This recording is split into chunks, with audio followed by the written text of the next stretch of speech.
하나님의 말씀을 봉독해 드리겠습니다. 에베소서 4장 30절 말씀 제가 봉독을 해 드리겠습니다.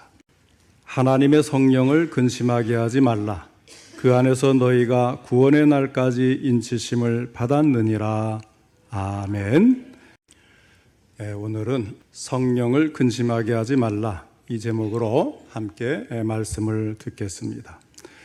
오늘도 하나님께서 예배드린 우리 성도님들을 만나주시고 생명의 말씀을 통해서 풍성한 은혜를 내려주시기를 축원합니다. 먼저 하나님께 기도드리겠습니다. 사랑이 많으신 하나님 아버지, 오늘도 저희들을 사랑하셔서 주의 전으로 이끌어 주시고 하나님께 예배 드릴 수 있도록 아버지 하나님 인도하실 뿐만 아니라 우리의 예배를 받으실 때 귀한 말씀, 생명의 말씀을 주시니 감사를 드립니다. 하나님 아버지, 이 말씀을 통해서 저희들이 하나님의 뜻을 깨닫고 그 뜻에 순종하며 하나님께 영광 돌리는 삶을 살 수 있도록 전할 때도 들을 때도 성령님 함께 하시고 도와주시옵소서. 예수님의 이름으로 기도하옵나이다. 아멘. 이스라엘 민족에게는 3대 절기가 있습니다. 하나는 6월절로 이스라엘 민족의 해방을 기념하는 날이고, 또 하나는 77절로 6월절이 지난 다음에 7주가 지나서 지키는 절기입니다. 이 절기는 첫 열매를 거두는, 첫 열매를 수확하는 그런 뜻이 있고, 7주 만이니까 77이 49일 지나서 50일째 오순절이라고 이렇게 말을 합니다. 세 번째는 수장절인데, 이 절기는 1년 동안 거둔 곡식을 창고에 드리는 것을 기념하는 절기입니다. 오늘날 추수감사절과 같은 것이 바로 이 수장절입니다.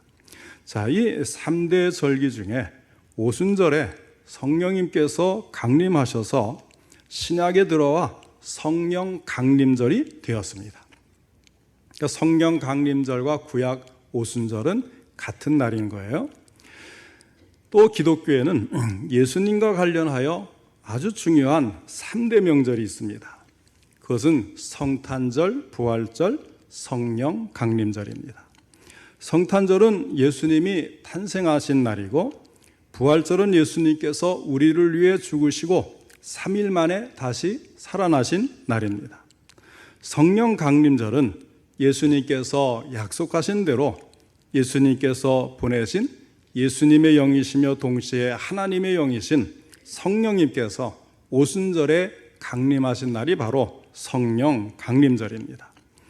오순절은 우리가 7순하면 70, 8순하면 80인 것처럼 오순이라고 해서 50일째 되는 날을 가리키는 것입니다.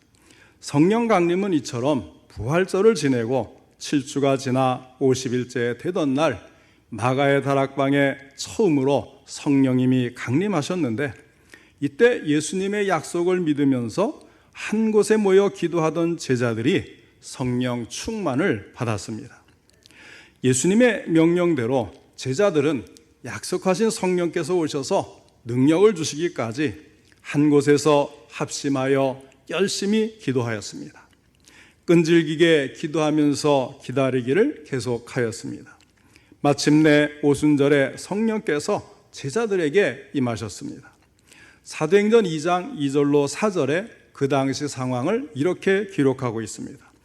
호련히 하늘로부터 급하고 강한 바람 같은 소리가 있어 그들이 앉은 온 집에 가득하며 마치 불의 혀처럼 갈라지는 것들이 그들에게 보여 각 사람 위에 하나씩 임하여 있더니 그들이 다 성령의 충만함을 받고 성령이 말하게 하심을 따라 다른 언어들로 말하기를 시작하니라 하였습니다. 이렇게 처음으로 성령님이 믿는 사람들에게 오실 때에는 눈에 보이고 귀에 들리는 이런 현상을 동반해서 오셨습니다. 이렇게 오순절의 성령 충만함은 제자들이 최초로 사람들에게 복음을 담대히 전하게 하는 권능을 갖게 하였습니다. 이로 인해서 초대 교회가 설립되고 나날이 부흥되는 역사가 일어났습니다. 그러니까 초대교회 설립일은 성령 강림절과 같은 날이 되는 거예요. 자, 이것이 오순절 성령 강림입니다. 이때로부터 모든 예수 믿는 사람들에게는 성령님이 오셔서 거듭나게 하시고 그 마음속에 늘 거하십니다. 우리가 거듭난다는 것은 성령님이 우리 안에 들어오시는데 성령님은 영이시기 때문에 들어오는 것을 느낌으로는 알 수가 없어요. 그러나 거듭났을 때 예수님이 믿어지고 하나님을 아버지라고 부르는 이런 현상들이 우리 속에 나타나게 되죠. 자, 그런데 우리 안에 오시면 구약에서는 다윗이나 이런 사람들이 하나님의 일을 능력이 감당하려고 할 때 성령이 그들에게 모세나 다윗이나 또 사울왕이나 이렇게 임하셨어요. 그러다가 그 임무가 끝나면 떠나시는 거예요. 그런데 신약에서 오신 성령은 절대로 떠나지 않으시고 우리 안에 들어와서 거듭나게 하신 다음에 늘 우리 안에 계십니다. 그래서 늘 함께 동행하시고 도우시는 은혜를 베풀어 주시는 분, 바로 그분이 성령 하나님이세요. 오늘 성령 강림절을 맞이하는 우리 모든 성도님들께도 이런 성령 충만과 성령과의 동행이 있기를 바랍니다. 그런데 여러분, 오늘 본문 말씀을 보면 하나님의 성령을 근심하게 하지 말라. 그 안에서 너희가 구원의 날까지 인치심을 받았느니라. 독특한 말씀이 나오죠. 성령님을 근심하게 하지 말라 그랬어요.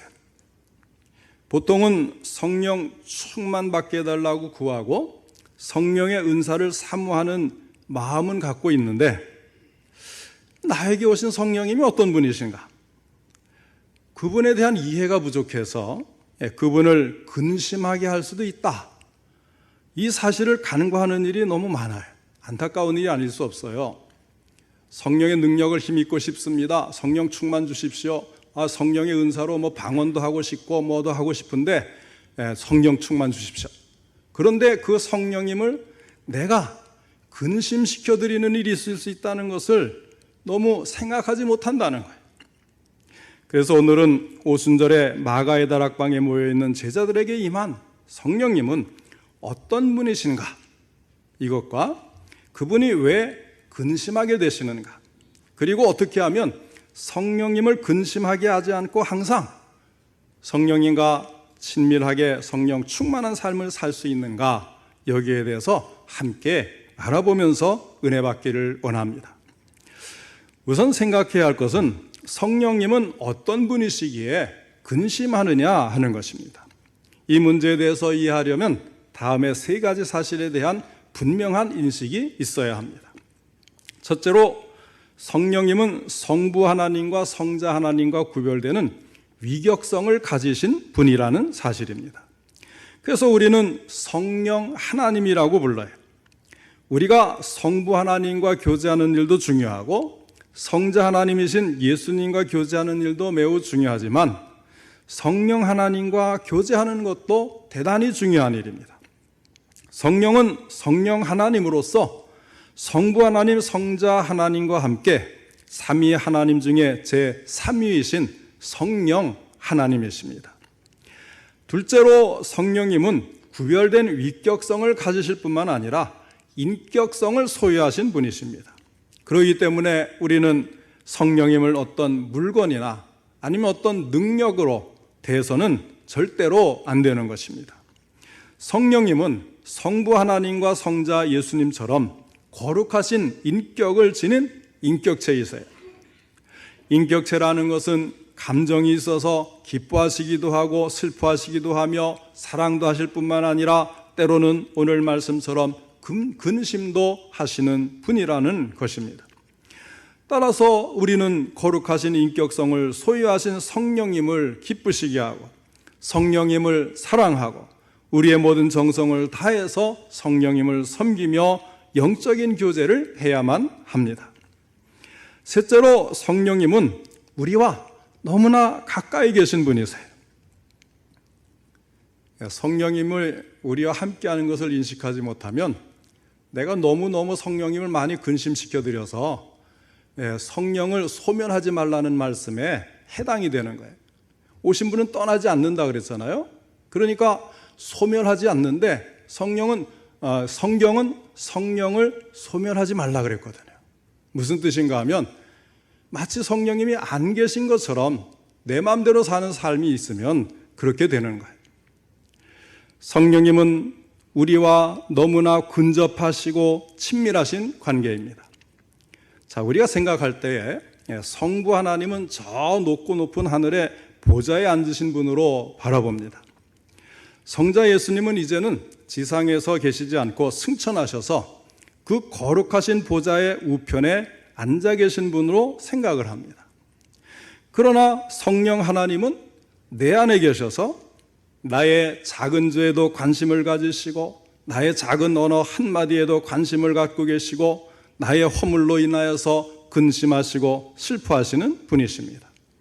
그러니까 하나님이 우리와 함께 하신다고 할 때는 누가 우리와 함께 하시는 거냐면 성령님이 우리와 함께 하시는 거예요. 얼마나 우리와 가까이 계시는 하나님이십니까? 얼마나 우리에게 큰 관심을 보여주시는 하나님이십니까? 이것을 가리켜 우리는 성령의 내주하심이라고 말을 하는 것입니다. 따라서 신앙생활에 있어서 성령님과 늘 동행하고 성령님과 의논하는 일은 매우 중요합니다. 저와 여러분은 날마다 성령님과 친밀한 관계를 유지하는 가운데 좀 더 깊은 영적인 관계를 맺어가야만 하겠습니다. 초대교회 때 일어난 하나의 사건은 성령님께서 인격적인 하나님이심을 보여주는 하나의 좋은 예가 될 수가 있습니다.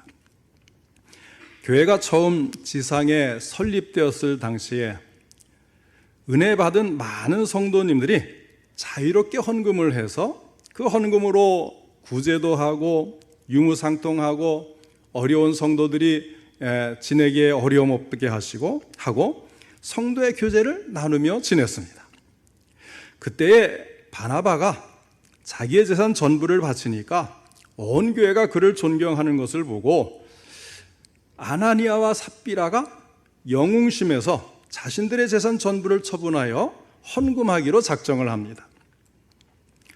헌금은 하나님의 은혜를 받고 감사하는 믿음이 있는 성도가 드릴 수 있는 것이지 재산이 많다고 해서 돈이 많은 부자라고 해서 헌금을 잘하고 많이 하는 것은 결코 아니에요.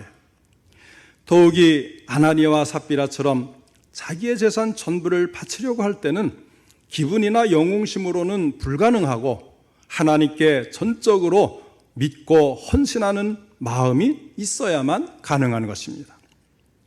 그런데 이들은 명예와 허영심으로 재산을 처분했고 마침내 헌금을 드리려고 할 때는 인색한 마음, 돈과 재산이 없는 장래에 대한 불안한 마음이 믿음보다 앞서게 되어서 결국 이들은 재산 얼마를 감추고 그 일부를 전부인 양 하나님께 드린 거예요. 자, 이 사실을 꿰뚫어 보고 계신 분은 사도 베드로가 아니라 은밀한 것까지 살피시는 하나님이셨습니다. 그래서 하나님은 베드로를 통해서 이렇게 말씀을 하셨어요. 베드로가 이르되 아나니아여 어찌하여 사탄이 내 마음에 가득하여 내가 성령을 속이고 땅값 얼마를 감추었느냐? 땅이 그대로 있을 때는 내 땅이 아니며 판 후에도 내 마음대로 할 수가 없더냐? 어찌하여 이를 내 마음에 두었느냐? 사람에게 거짓말한 것이 아니요 하나님께로다 하였습니다. 초대교회 때 성도들이 자유롭게 헌금을 하고 그것을 가지고 어려운 사람들을 구제하고 나눠주고 유무상통한 것을 보고 이것은 뭐 최초의 공산주의다. 초대교회는 공산주의와 같은 그런 사회였다 이렇게 말하는 분들이 있는데요. 결코 그렇지 않습니다. 잘 들어보셔야 돼요. 오해하지 않도록. 아나니아와 삽비라는 자유가 있었습니다. 땅을 처분할 수도 안 할 수도 있었어요. 땅을 처분한 후에도 헌금을 할 수도 안 할 수도 있었습니다.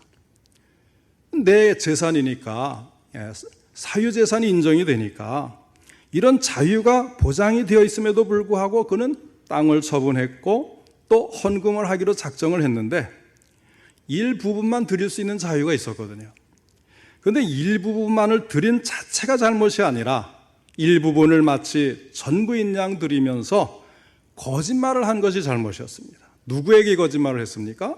잘 들어보세요. 성령님의 인격성을 설명하려는 거니까요.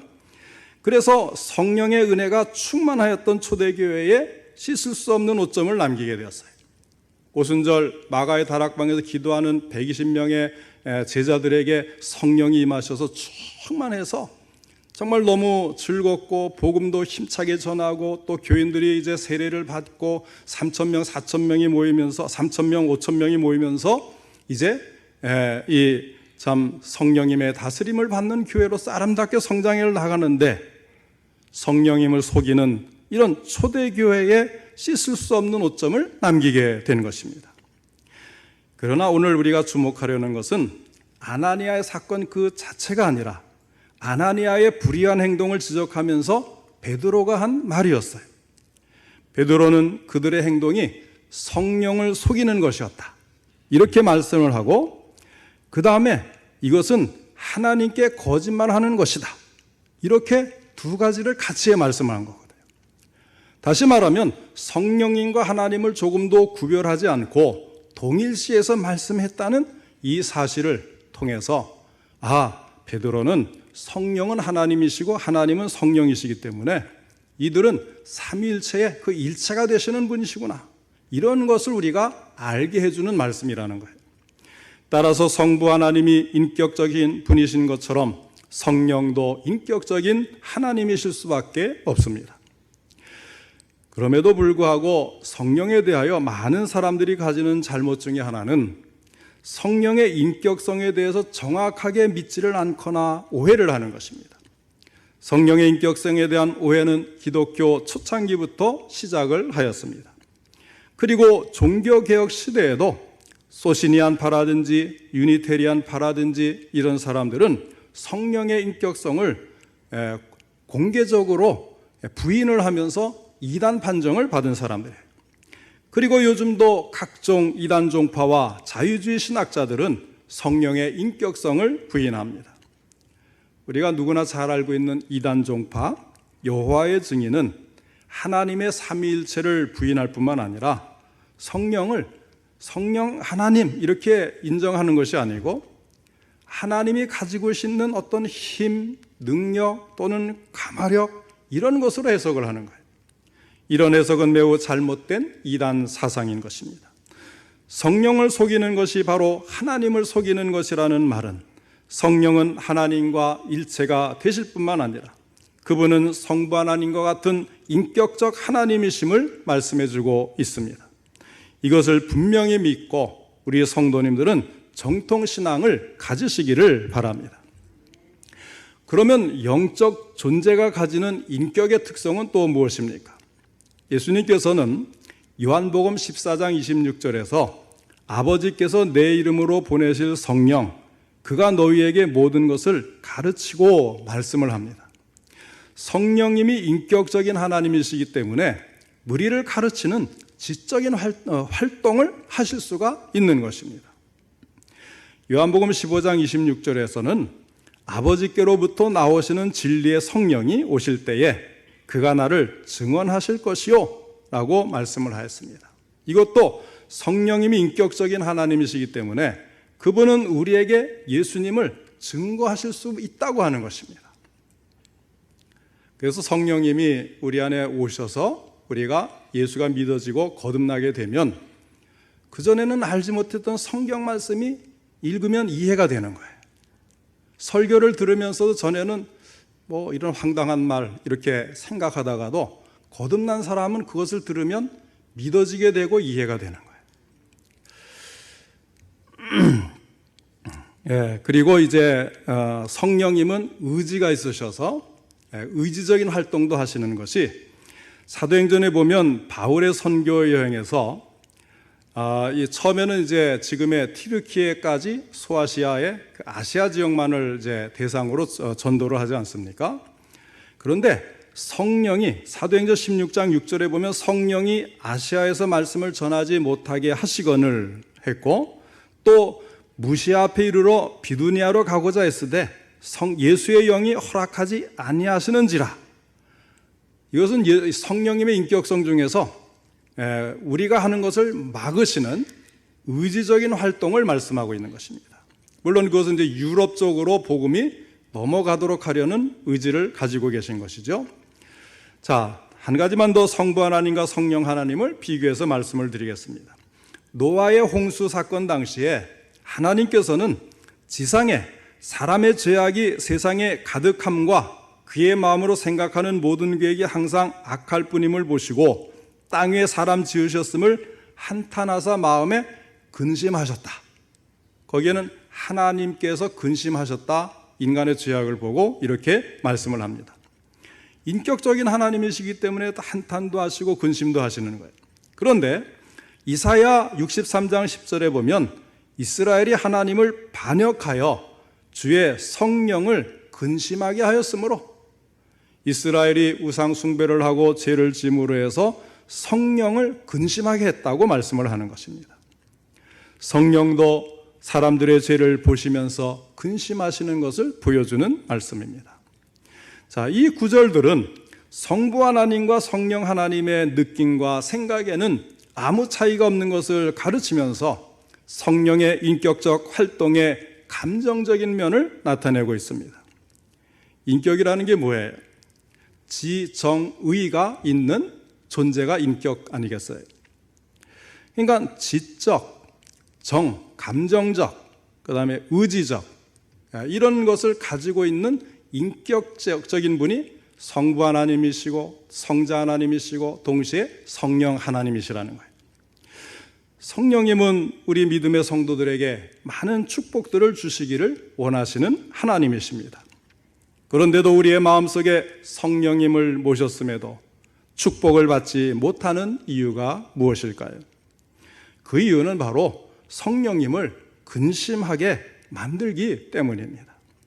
우리의 삶 속에 성령님을 근심하게 하는 일들이 있기 때문입니다.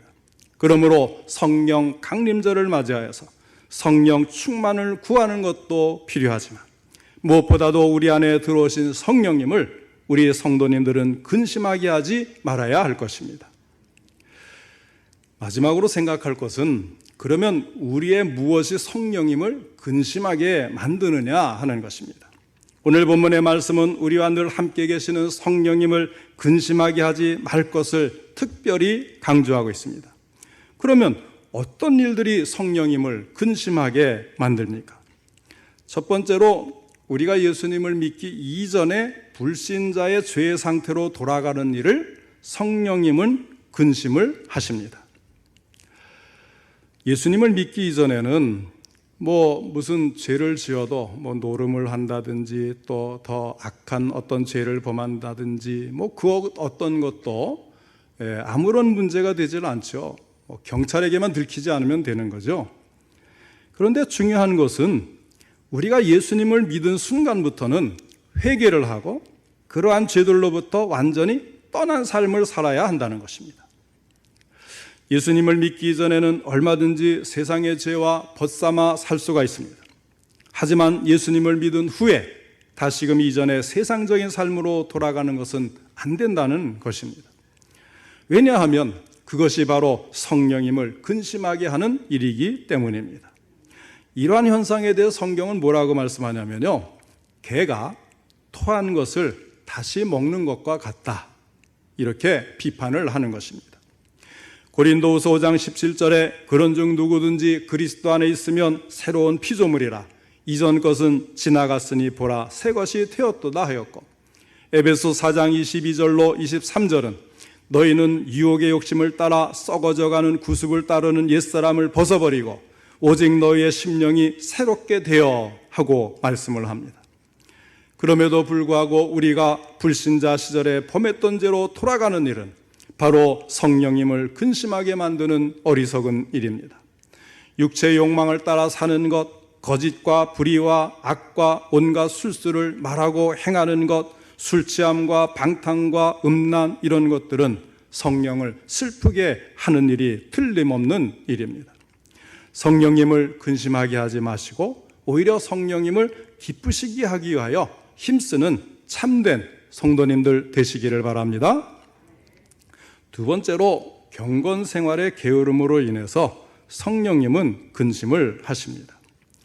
예수님을 믿어도 성경을 가까이 하지 않고 밖에서는 남들이 볼까 두려워 식사 기도조차 제대로 하지 못하는 그런 경우를 어떻게 성령님께서 기뻐하시겠어요? 세상적인 관심보다는 예수님을 섬기는 데에 관심을 기울이시고 그러한 삶을 위해서 기도와 말씀과 전도와 봉사에 관한 모든 경건 생활에 최선을 다하시는 우리 성도님들 되시기를 바랍니다. 세 번째로 우리 마음이 세속화될 때에 성령님은 근심하게 됩니다. 너무나 많은 세상적인 재미에 빠질 때에 성령님은 근심하시게 됩니다. 주일날 교회 와서 예배드리는 일보다 돈 버는 일이나 친구와 놀러 가는 일에 관심을 갖는다면 그것이 바로 성령님을 근심하게 만드는 일이 됩니다. 성령님은 우리의 마음이 세상의 재미들로 세속화가 될 때에 근심하시게 된다는 사실입니다. 따라서 이 세상의 세속적인 관심거리에 우리의 마음을 빼앗겨서는 안 되겠습니다.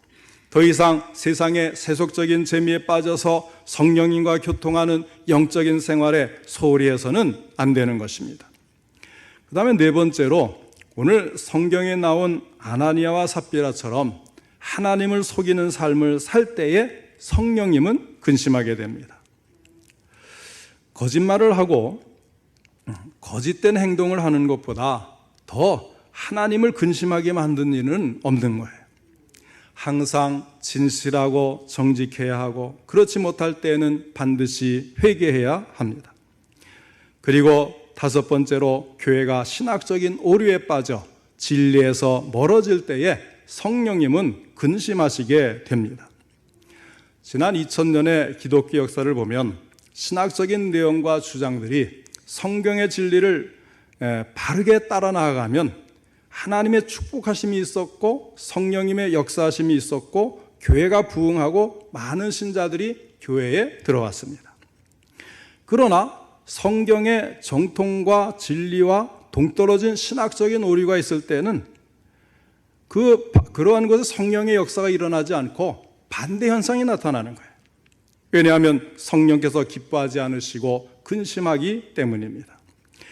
오늘날 영국 교회라든지 유럽의 많은 교회들이 쇠퇴하고 퇴보해서 건물은 팔려 술집으로 활용되거나 이슬람 성전으로 개조되고 있는 일이 어디서부터 온 것입니까? 잘못된 신학이 만연해서 교회가 성경을 하나님의 말씀으로 믿지 못할 때 성령을 근심하게 만들었고 그토록 빠른 속도로 교회의 쇠퇴가 일어나는 것입니다. 얼마 전에 뉴스에 보니까 우리나라도 교회가 텅텅 비어가지고 그것을 누군가 사가지고 카페를 만들어서 성공했다. 이제 이게 우리나라에 이제 들어오기 시작하는 것을 보게 됩니다. 그러므로 오직 성경이 말씀하는 바른 정통 신학의 길을 따라갈 때에 성령을 근심하게 하지 않게 되고 오히려 성령의 기름이 부어져서 충만해질 줄로 믿으시기를 바랍니다. 성령을 근심하게 할 때에 많은 손해가 우리에게 일어납니다. 마음의 기쁨도 사라지고 성령의 권능과 능력도 없어지고 성령의 임재하심도 소멸되고 맙니다. 또한 기도를 할 때마다 경험했던 하나님과의 영적인 교통과 기쁨도 사라지게 됩니다. 사랑하는 성도 여러분, 성령님은 인격적인 하나님이심을 믿으시기 바랍니다. 그런 분이시기에 우리에게 오시는 것도 인격적으로 오십니다. 그리고 성령으로 충만해지는 것은 그분이 우리를 다스리시는데 우리의 지성과 감정과 의지를 다스리시는 것을 의미합니다.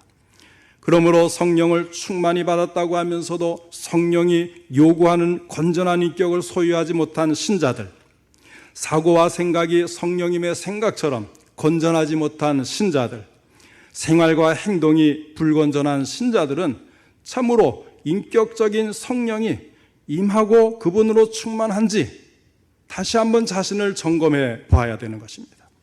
성령님은 인격적인 분이시기 때문에 우리는 안심하고 그분을 아멘으로 받아들이고 믿고 순종하고 지배를 받으며 또한 지도를 받도록 해야 할 것입니다. 오늘 성령 강림절을 맞이하여서 우리에게 찾아오신 성령님은 인격적인 하나님이심을 분명히 아시고 성령 충만을 받으실 뿐만 아니라 성령을 근심시키지 않는 성도들이 되시기를 바랍니다. 그리고 성령님을 기쁘시게 하고 더욱 사랑하고 영적인 교제가 충만해서 성령님의 능력을 힘있고 승리하는 삶을 사는 우리 모든 성도님들 되시기를 주님의 이름으로 축원합니다. 기도하겠습니다. 사랑과 은혜가 풍성하신 하나님 아버지, 오늘 성령 강림절을 맞이하여서 우리가 좀 더 하나님을 아는 지식이 있게 하시고 우리가 지식적으로 바르게 알아 성령 하나님을 우리 안에 모시며 성령 하나님께서 우리의 인격을 다스려 주실 수 있도록 믿고 맡기고 다시 한번 하나님께 구하는 저희들이 될 수 있도록 도와주시옵소서. 원하옵기는 우리 모든 성도님들 예수님이 믿어지는 거듭남 성령의 내주하심이 모든 분들에게 있게 하시고 성령님께서 그 삶을 도우셔서 복된 삶을 살게 하실 뿐만 아니라 하나님께서 우리를 이 땅에 태어나게 하실 뿐만 아니라 예수 믿고 거듭나 하나님을 섬기는 우리의 믿음을 갖게 하신 그 목적과 그 뜻을 이룰 수 있도록 저희들을 사용하여 주시옵소서. 성령 충만 주시기를 원합니다. 성령님을 기쁘시게 하는 삶을 통해서 우리 성도님들도 늘 기쁘고 평안하고 담대한 삶을 살게 하여 주시옵소서. 항상 성령님이 우리 성도님들과 함께하고 동행하며 지켜주시고 도우시는 승리의 삶을 살게 하여 주시옵소서. 예수님의 이름으로 기도하옵나이다. 아멘.